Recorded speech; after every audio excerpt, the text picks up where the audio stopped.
અમદાવાદમાં વહેલી સવારે ભૂકંપનો હળવો આંચકો અનુભવાયો હતો। આ અંગે વૈજ્ઞાનિક ડોક્ટર સંતોષ કુમારના જણાવ્યા મુજબ સવારે આશરે 4:40 રિક્ટર સ્કેલ ઉપર 3.2ની તીવ્રતાનો ભૂકંપ નોંધાયો હતો। ભૂકંપનું કેન્દ્ર બિંદુ અમદાવાદથી લગભગ 25 કિલોમીટર દૂર બાવળા નજીક હોવાનું જાણવા મળ્યું હતું।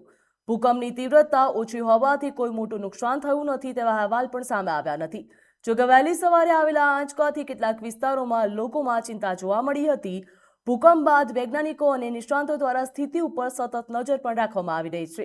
મહત્વનું કહી શકાય જ્યાં બાવળા વિસ્તારમાં પ્રથમ વખત ભૂકંપનું કેન્દ્રબિંદુ જોવા મળ્યું પણ તેના ઉપર કોઈ આશ્ચર્યની વાત ન હોવાનું પણ વૈજ્ઞાનિકો દ્વારા માનવામાં આવ્યું। नहीं, आज सुबह 4:40 के आसपास रिक्टर स्केल पे मैग्नीट्यूड 2.6 का एक अर्थक्वेक रिकॉर्ड हुआ है और इसका एपिसेंटर अहमदाबाद से लगभग 25 किलोमीटर दूर बावला के पास में था। ये एक आइसोलेटेड इवेंट है और मुझे नहीं लगता कि ये इवेंट वहाँ पे महसूस हुआ होगा क्योंकि इसका मैग्नीट्यूड बहुत ही कम है और ये सिर्फ इंस्ट्रूमेंट पे ही रिकॉर्ड हुआ होगा।